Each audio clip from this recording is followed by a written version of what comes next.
우리가 신앙생활을 하면서 간혹 믿는다는 사람들 가운데 말이나 행동이 매우 거스르는 사람을 봅니다.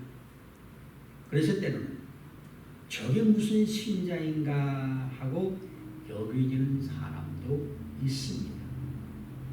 자, 그렇게 말하고 싶은 성경의 인물 가운데 한 사람 야곱이 있습니다. 지금까지 야곱의 인생을 살펴보면 하나님께서 그의 인생 가운데서 어느 한순간도 놓치지 않으시고 계속하여 하나님의 사람으로 만들어 오셨습니다. 앞으로도 그는 여전히 하나님께서 원하시는 신앙의 사람이 되기 위하여 연단의 길을 걸어야 합니다. 그러므로 아직 훈련 가운데 있는 야곱에게 완성된 수준의 삶을 요구하는 것은 사실은 무리입니다. 오늘 말씀을 듣는 우리도 내 눈에 들보는 보지 못하고 남의 눈 속에 있는 티끌을 용납하지 못하여 그들을 정죄하라는 자신의 어리석음도 살필 수 있어야 됩니다. 성경에서 하나님을 묘사할 때 아브라함의 하나님, 이삭의 하나님, 야곱의 하나님 이렇게 묘사합니다. 야곱은 그의 삶 속에 일어나는 모든 사건들 속에서 하나님을 찾고 있습니다. 이런 신앙의 환경과 조건 속에서 하나님의 약속을 이루어야 할 자임에도 불구하고 그의 일생이 보여주고 있는 삶은 사기치고 거짓말하고 잔깨부리고 간 곳곳마다 문제를 만들어내고 있습니다. 그런 야곱을 하나님께서는 포기하지 아니하시고 끝까지 붙들고 계십니다. 오늘 말씀 하나님께서 야곱의 삶 속에 사랑의 채찍을 들고 개입을 하십니다. 여기까지 왔으면 달라져야지. 즉, 그 많은 세월을 교회당에 신앙의 환경에 접촉하고 그만큼 신앙의 도전을 받았으면 이제는 달라져야지 하는 뜻입니다. 여러분, 하나님은 야곱에게 많은 기회를 주셨습니다. 지금까지 당한 수많은 사건 속에서 하나님의 다스림이 없었던 적이 없습니다. 그럼에도 불구하고 깨어지지 못한 육신의 자아가 계속 하나님을 거역하였습니다. 하나님은 그런 야곱의 삶의 변화를 촉구하시면서 한 걸음 더 깊은 신앙으로 이끌고 가기 위하여 야복 강변의 그 현장으로 야곱을 불러내셨습니다. 야곱은 20년 만에 아버지가 계시는 고향으로 지금 돌아갑니다. 4명의 아내, 12명의 자녀와 많은 재산을 가지고 갑니다. 그런데 그 길이 불안하기만 합니다. 20년 전 집을 떠나게 된 이유가 형과 아버지를 속이고 장자의 축복을 가르친 야곱을 형이 격분하여 죽이려 했기 때문입니다. 그런 원한이 있는 형 에서가 군사 400명을 이끌고 자기로 온다라는 소식을 들었습니다. 그러니 야곱이 얼마나 두렵고 떨렸겠습니까? 야곱은 가축의 떼를 종들과 함께 앞세워 보냅니다. 뇌물을 주면은 형이 그 뇌물을 받고 분노가 아무리 커도 누구로 들겠지 그런 생각이죠. 이 생각이 창세기 30장 20절에 기록되어 있습니다. 또 너희는 말하기를 주의 종 야곱이 우리에 있다. 이는 야곱의 생각이 내가 내 앞에 보내는 내 예물로 형의 감정을 푼 후에 대면하는 형이 혹시 나를 받으리라 함이었더라. 끝까지 잔꾀를 부립니다. 근데 여러분, 야곱이 나와는 다른 사람이라고 생각하지 마십시오. 우리도 하나님을 믿는다고 하지만은 능력으로 역사하신 하나님이 믿어지지 않으니까 자꾸 내 머리를 씁니다. 야곱이 그렇게 하고도 두려움에 가시지는 않습니다. 형이 자기를 죽일 것만 같습니다. 그래서 아내와 두 여종과 12자녀를 하여금 먼저 약복나루를 건너가게 했습니다. 이제는 밤이 되었습니다. 혼자만 남았습니다.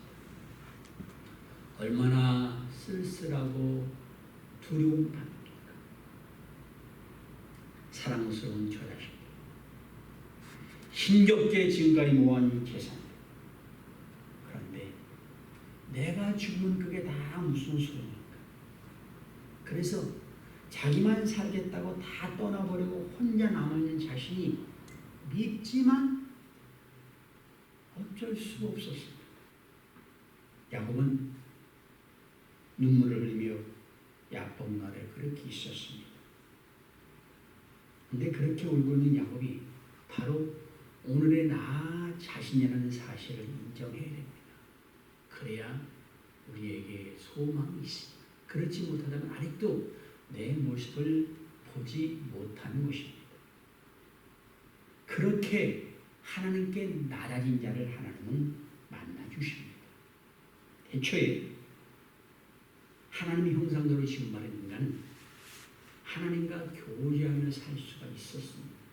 그런데 하나님을 거역하고 범죄하는 순간 인간은 하나님을 만나 교제할 수 있는 영안이 닫히고 말았습니다.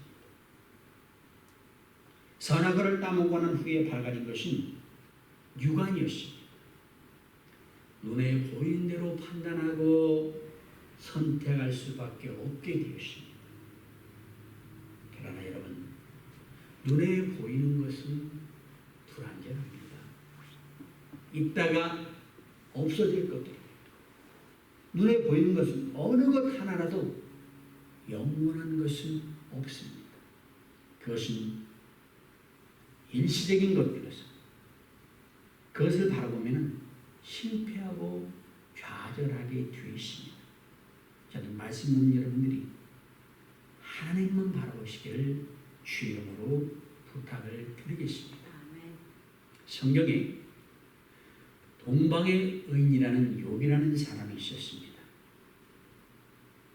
그 욥은 자녀와 재산, 자신의 건강을 한순간에 다 잃어버렸습니다.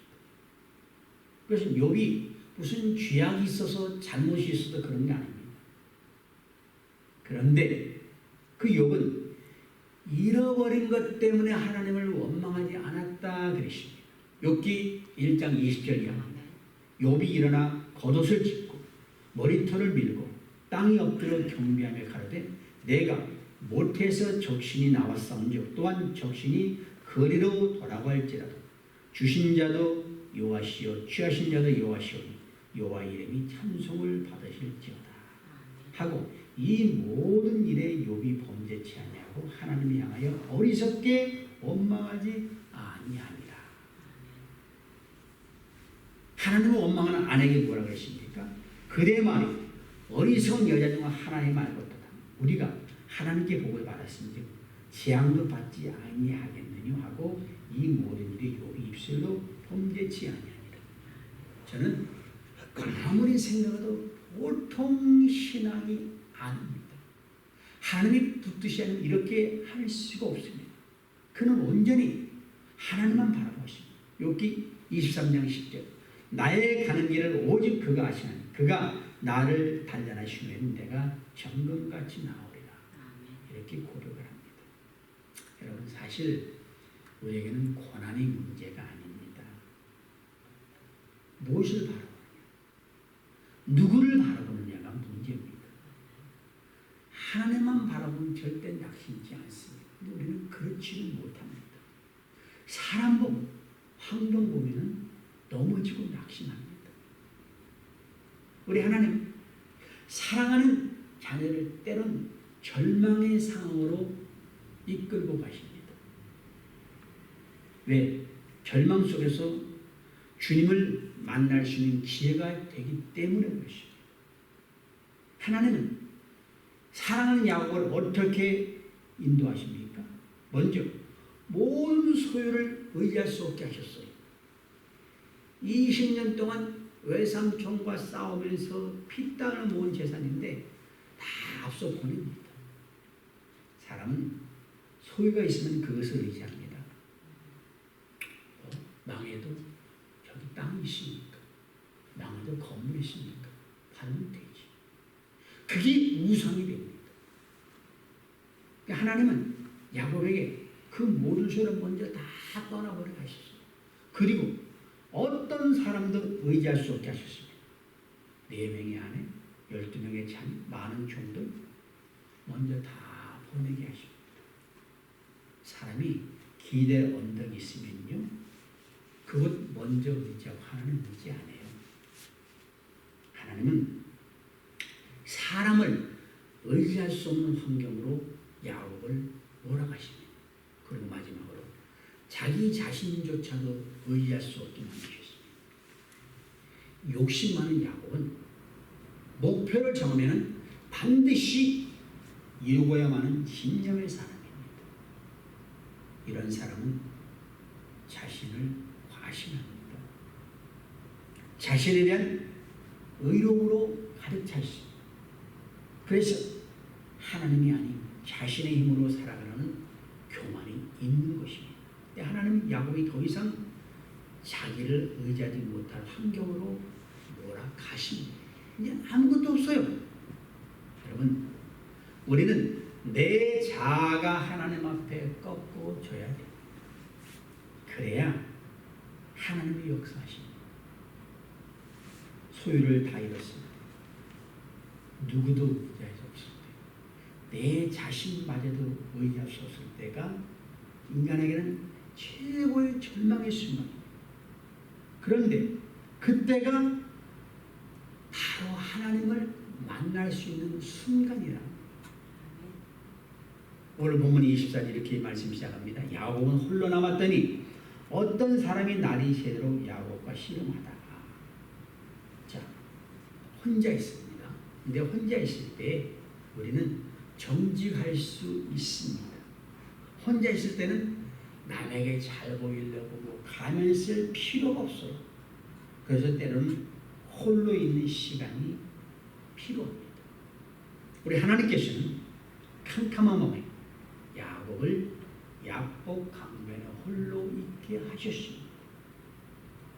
그의 참된 모습을 볼 수 있도록 하나님 앞에 정직하게 자신의 삶을 털어놓을 수 있도록 그렇게 야곱 강변에 세운 것입니다. 그런데 홀로 있는 야곱은 갑자기 나타난 어떤 사람과 씨름을 합니다. 이가 누구인가?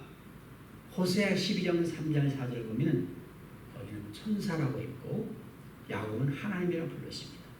그래서 많은 학자들이 야곱이 씨름한 대상은 사람의 형태로 오신 하나님을 가리키고 육신의 몸을 입고 세상을 구원하러 오신 예수 그리스도를 예표한다, 이렇게 말들을 합니다. 자, 25절 26절, 자기가 야곱을 이기지 못한 걸 보고 그가 야곱의 허벅지 관절을 치매 야곱의 허벅지 관절이 그 사람과 씨름할 때 어긋났다. 그가 이르되 날이 세려하니 나로 가게 하라. 야곱이 이르되 당신 내게 축복하지 아니하면 가게 하지 아니하였나이다. 이렇게 말합니다. 자, 우리가 한번 생각해 볼 것은 씨름이 무엇 때문에 씨름하느냐를 먼저 알아야 됩니다. 야곱은 자기를 지금 위에서 건져달라는 거예요. 나 살려주세요. 근데 하나님은 야곱아, 너 꺾어져라, 너 깨져라. 지금 그 씨름을 하거든요. 자기의 소원을 이루는 것과 하나님의 뜻을 성취하는 것 싸움을 합니다. 근데 여기에 자기가 야곱이 이기지 못한 걸 보고 그렇게 말합니다.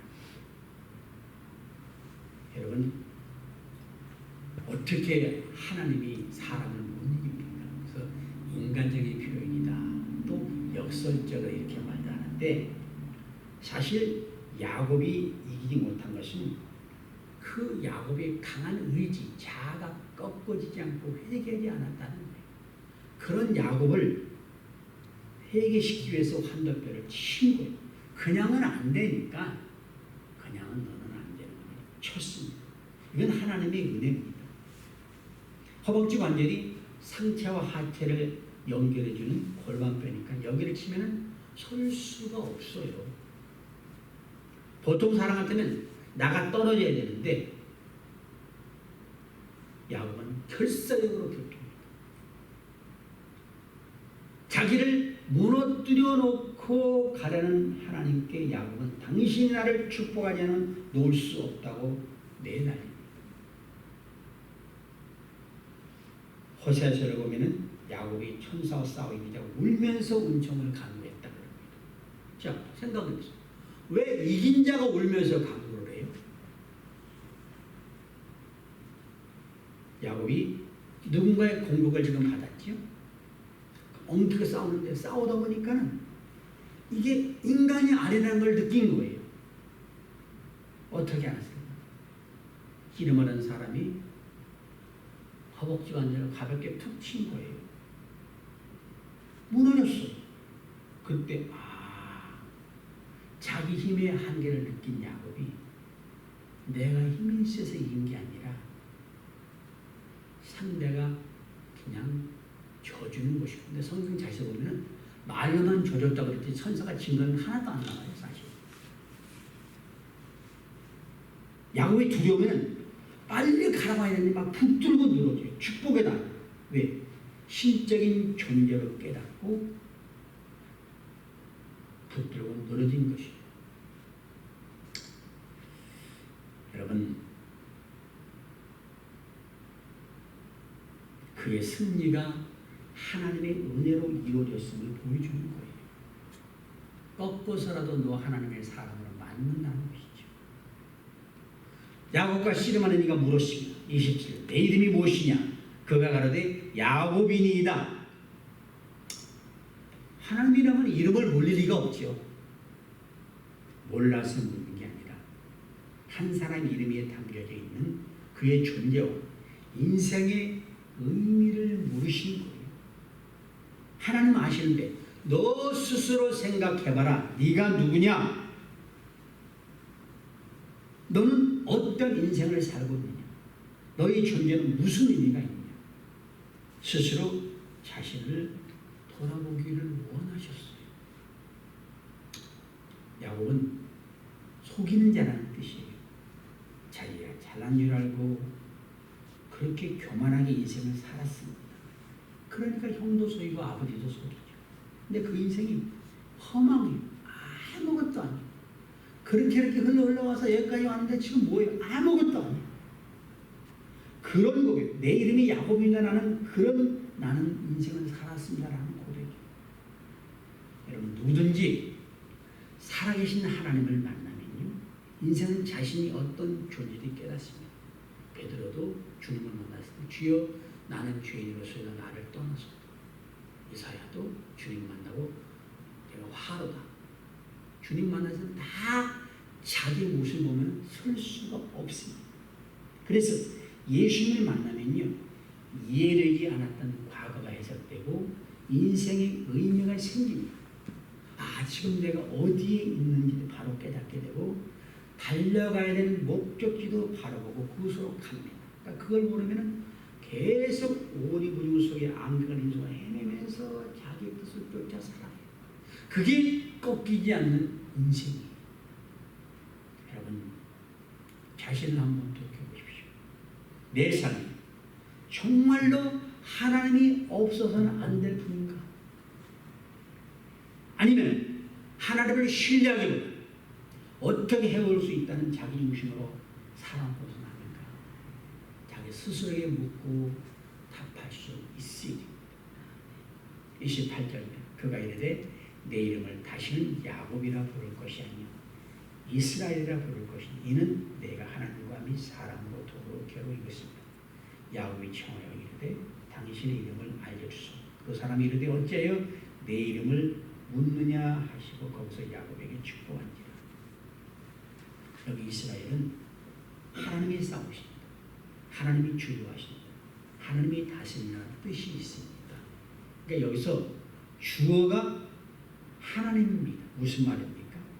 하나님은 야곱에게 지금까지는 네 인생의 주인이 너였어. 내 인생은 나의 것이야.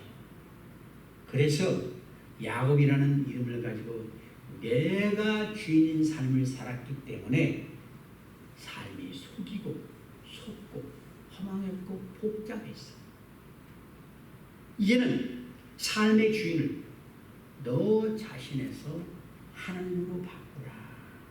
그거예요.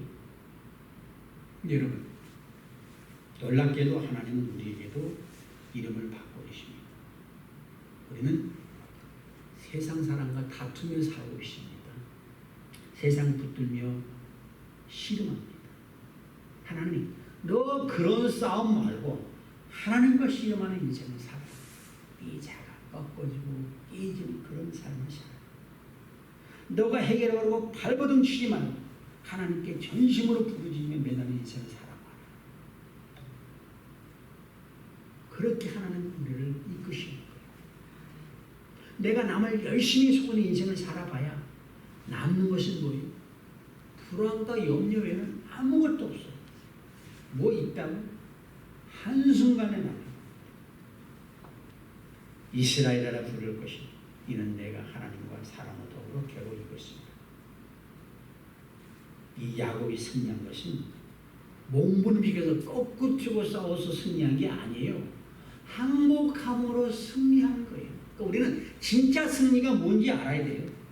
내 부족함을 알아, 연약함을 알아, 한계를 알아, 피조물을 알아. 내가 결국 한 줌 흙으로 돌아가는 인간임을 깨닫고 창조 하나님 앞에 살아갈 수 없다는 이 오묘한 깨달음 속에서 자기를 하나님께 내어 던지고 매달리는 믿음의 행위가 승리한 거예요. 그러니까 건너뼈가 꺾어졌는데 그가 이긴 자라니까. 이때부터 야곱의 삶 속에는 놀라운 역사가 시작됩니다. 우리는 알아야 됩니다. 진정 이긴 자가 누구라고요? 회개하고 하나님께 복종한 자예요. 내 의지 안 깨서 난 절대 안 깨. 이게 이긴 자가 아니라는 거예요. 하나님께 복종한 자는